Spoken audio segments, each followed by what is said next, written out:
السلام علیکم ناظرین کرام، میں آپ کو اپنے چینل پر خوش آمدید کہتا ہوں۔ آج میں بات کروں گا امیر غازی ارطغرل کے بارے میں۔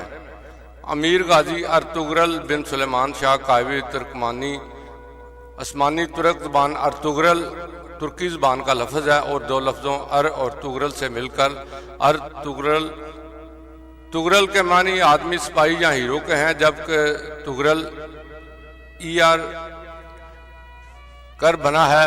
ار کے معنی عقاب پرندے کے آتے ہیں جو مضبوط شکاری پرندہ کے طور پر مشہور ہے۔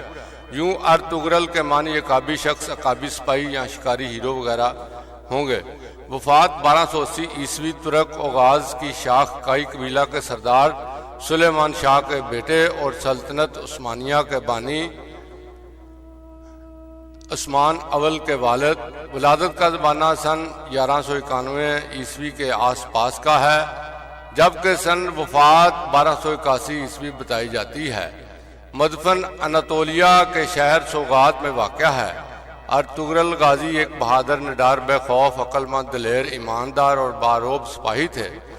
وہ ساری عمر سلجوقی سلطنت کے وفادار رہے۔ سلطان علاء الدین کیقباد نے ارطغرل کی خدمات سے متاثر ہو کر ان کو سوغوت اور اس کے نواح میں واقع دوسرے شہر بطور جاگیر عطا کیے اور ساتھ ہی سردار اعلیٰ کا عہدہ بھی دیا۔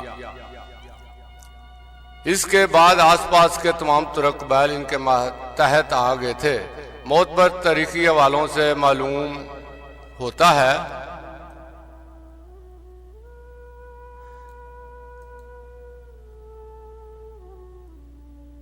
کہ ارطغرل کا تعلق غز ترک قبائل کی شاخ کائی قبیلہ سے تھا۔ ان کا خاندان بیگ سردار کہلاتا تھا۔ یہ قبیلہ عقیدتاً اہل سنت والجماعت سے منسلک تھا اور مسلک حنفی تھا۔ تاریخ کی کتابوں میں ارطغرل کی زندگی کے احوال اور ان کی سرگرمیوں سے متعلق پختہ معلومات نہیں ملتی، البتہ ان کے بیٹے عثمان اول کے ڈالے ہوئے سکوں سے تاریخی طور پر ان کے وجود کی تصدیق ہوتی ہے۔ ان سکوں میں عثمان اول نے اپنے والد کا نام ارطغرل ضرب کروایا تھا، تاہم مجموعہ دستاویزات عثمانی کے مطابق ارطغرل ترکمانی شاہ سلیمان شاہ کا فرزند اور کائی قبیلہ کا سردار تھا، جو منگولوں کے حملوں کی وجہ سے مشرقی ایران سے بھاگ کر اناتولیہ چلا گیا۔ عثمانی دستاویزات میں ارطغرل کا نسب کچھ یوں ملتا ہے: ارطغرل بن سلیمان شاہ بن کندر علب بن کایا علب بن کوک علب بن سرکوک علب بن کائی علب کائی قبیلہ انہی سے منسوب ہے۔ عثمانی روایات کے مطابق ارطغرل اپنے والد سلیمان شاہ کی وفات کے بعد اپنے رفقا کو لے کر سلاجقہ روم کے پاس گئے اور ان سے زمین کا مطالبہ کیا۔ چنانچہ انہوں نے زمین ارطغرل کے حوالے کر دی، جو اس زمانے میں سوغات ترکی بازنطینی سلطنت کی سرحد پر واقع تھا۔ ارطغرل کو اس کا سردار بھی مقرر کر دیا۔ بعد ازاں اس سرزمین پر کچھ ایسے واقعات پیش آئے جو آگے چل کر سلطنت عثمانیہ کی بنیاد کا سبب بنے۔ اسلام کی سربلندی کی خاطر ارطغرل اور دیگر عثمانی سلاطین کی مجاہدانہ سرگرمیوں کی بنا پر عموماً ان کے ناموں کے ساتھ غازی کا لقب لگایا جاتا ہے۔ ارطغرل غازی عمر بھر سلجوقی سلطنت کے وفادار رہے، لیکن ان کی زندگی کے آخری ایام میں سلجوقی سلطنت اپنی آخری سانسیں لے رہی تھی اور مغول سلطنت نے پورے اناتولیہ موجودہ ترکی پر قبضہ کر لیا تھا، جو ان کے لیے سخت تشویش کا باعث تھا۔ ان کی آرزو تھی کہ ایک عظیم اسلامی سلطنت کا قیام عمل میں آئے۔ چنانچہ ارطغرل کے سب سے چھوٹے بیٹے غازی عثمان اول نے ان کا یہ خواب پورا کیا اور ایک عظیم الشان سلطنت عثمانیہ کی بنیاد رکھی۔ وفات کے وقت ارطغرل کی عمر 90 سال سے زیادہ تھی۔ سوغوت شہر میں مدفون ہیں۔ ان کی درست تاریخ وفات میں مورخین میں اختلاف ہے۔ مشہور ہے کہ تغرل غازی کی وفات کائی قبیلہ کی سرداری اپنے بیٹے عثمان اول کے سپرد کرنے کے بعد سوغات شہر میں 1281 یا 1282 عیسوی میں ہوئی۔ بعض دوسرے ذرائع سے پتہ چلتا ہے کہ ان کی وفات 1288 عیسوی یا 1279 میں ہوئی۔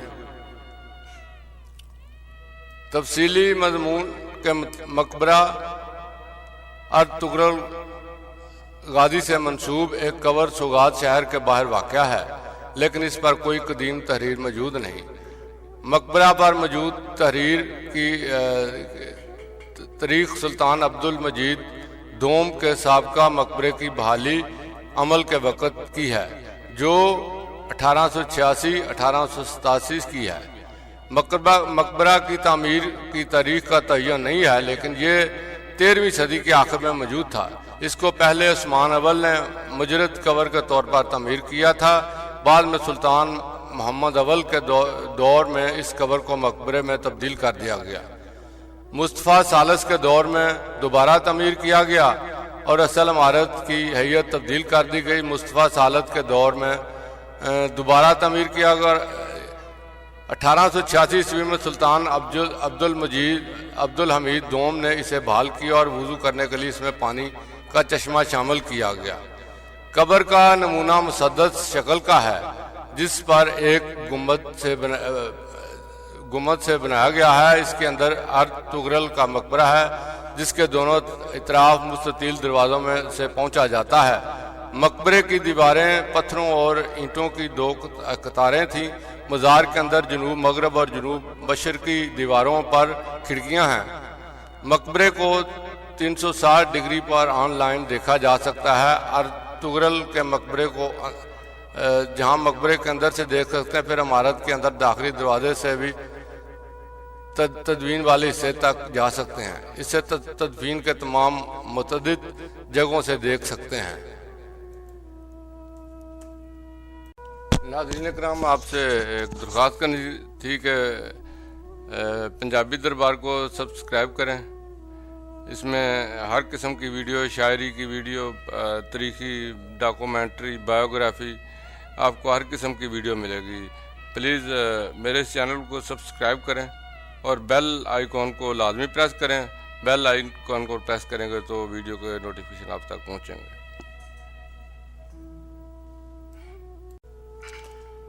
سلطنت عثمانیہ کا نام کسی نسل یا قوم سے نہیں، بلکہ اس کے پہلے حکمران سلطان عثمان غازی کے نام سے منسوب ہے۔ عثمان کے نام پر ہی اس کا نام یہ ہے۔ عثمان غازی کے والد کا نام ارطغرل غازی تھا۔ اس وقت ترک قبیلوں کی شکل میں رہتے تھے۔ یہ تمام قبیلے خانہ بدوش تھے۔ جہاں سرسبز علاقہ اور پانی نظر آیا، وہیں خیمے گاڑ کر ڈیرا ڈال لیا۔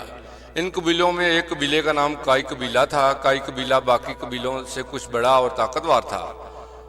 سلیمان شاہ اس قبیلے کا سردار تھا۔ یہ نہایت جنگجو قبیلہ تھا۔ سلیمان شاہ اور اس کے قبیلے کے مقاصد میں سب سے بڑا مقصد اسلام کی اشاعت تھا، کیونکہ یہ وہ وقت تھا کہ مسلمان ہر جگہ سے کمزوری کا شکار تھے۔ منگول اپنا سر اٹھا رہے تھے۔ سلجوقی سلطنت اپنے زوال کے قریب تھی۔ ان حالات میں ضروری تھا کہ مسلمانوں کی تعداد کو بڑھایا جائے۔ سلیمان شاہ کا انتقال ہو گیا۔ اس کے 3 بیٹے تھے۔ منجلا بیٹا ارطغرل اپنے والد کا جانشین مقرر ہوا اور قبیلے کا سردار بنا۔ ارطغرل غازی بہادر نڈر جنگجو شخص تھا، جو اپنے قبیلے کا دفاع کرنا خوب جانتا تھا، لیکن وقت وہ آ گیا تھا کہ منگول ہر طرف تباہی پھیلا رہے تھے۔ مسلمانوں کا قتل عام ہو رہا تھا۔ چنگیز خان کی فوجوں نے خوارزم شاہ سلطنت کو تباہ کر کے رکھ دیا تھا۔ مسلمان منگولوں کے آگے لگ کر بھاگ رہے تھے۔ اس صورتحال میں ارطغرل منگولوں کا مقابلہ نہیں کر سکتا تھا۔ وہ اپنے قبیلے کو لے کر سلجوقی سلطنت کی طرف رواں ہوا۔ اس کے ساتھ تقریباً 400 کے لگ بھگ خاندان تھے۔ رستے میں اس نے دیکھا کہ 2 فوجیں آپس میں لڑ رہی ہیں۔ اس نے سوچا کسی ایک کا ساتھ دینا چاہیے۔ اسے یہ نہیں معلوم تھا کہ وہ لشکر کس کس کے ہیں۔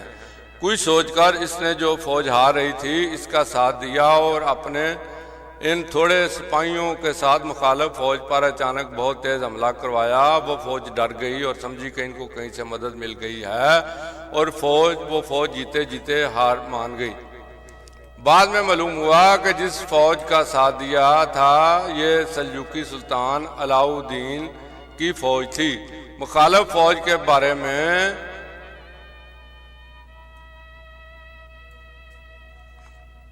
اختلاف پایا جاتا ہے۔ بعض کے نزدیک وہ بازنطینی عیسائی فوج تھی اور اکثر کے مطابق وہ تتاری تھے۔ بہرحال سلطان ان کی بہادری سے بہت خوش ہوا اور ارطغرل کے قبیلے کو اپنی سلطنت میں اناضول کے قریب سکاریا کے علاقے میں ایک جاگیر عطا کی اور یہ قبیلہ وہیں آباد ہو گیا۔ سلطان نے ان کو اجازت دی کہ وہ سرحد کے ساتھ ساتھ علاقوں کو فتح کریں اور ان کو سلطنت میں شامل کریں۔ یہ علاقہ بازنطینی عیسائی سلطنت کے بالکل ساتھ جڑا ہوا تھا۔ ارطغرل نے کچھ عرصہ میں اپنی شجاعت اور بہادری کا سکہ بٹھا دیا۔ ان فتوحات کا نتیجہ یہ ہوا کہ باقی بہت سے ترک قبائل بھی ارطغرل کے ساتھ مل گئے اور اسے اپنا سردار تسلیم کر لیا۔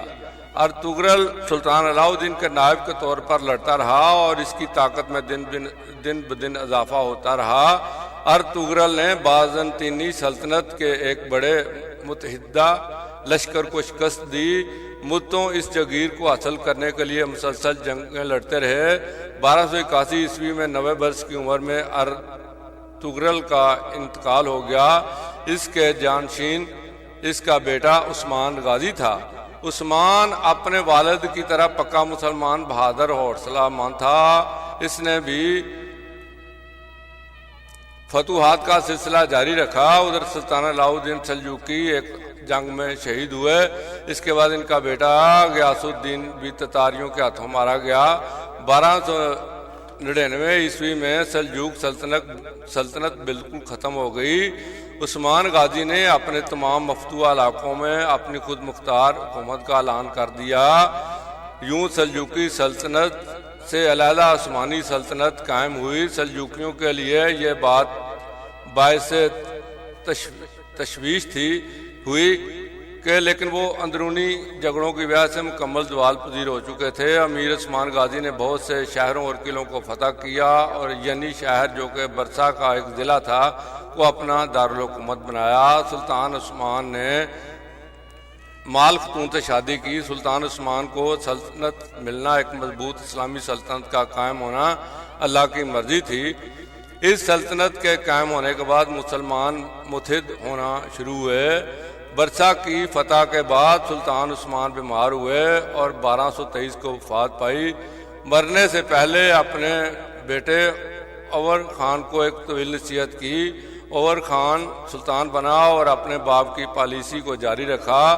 جب سلطان عثمان کا انتقال ہوا تو سلطنت کا رقبہ 16,000 مربع کلومیٹر تھا۔ 150 سال کے اندر یہ دنیا کی سب سے بڑی سلطنت بن گئی۔ سلطان محمد فاتح نے قسطنطینیہ فتح کر کے نبی کریم کی حدیث بھی پوری کر دی اور اپنے بہترین ہونے کا ثبوت دیا۔ سلطان سلیم اول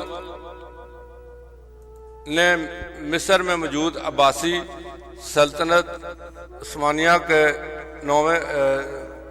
9ویں خلافت ختم کر کے اپنی خلافت کا اعلان کر دیا۔ یوں خلافت بھی ان کی ہوئی اور سلطان سلیم اول سلطنت عثمانیہ کے پہلے خلیفہ بنے۔ یہ سلطنت 623 سال قائم رہی، 1922 عیسوی میں ختم ہوئی۔ سلطان عثمان کے نام سے ہی سلطنت کو سلطنت عثمانیہ کہا گیا۔ انگلش میں اسے عثمان امپائر کہتے ہیں۔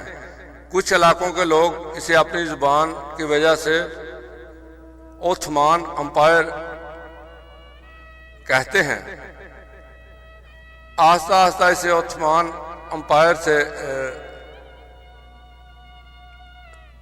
کہا جانے لگا، پھر اس کا نام یہی پڑ گیا۔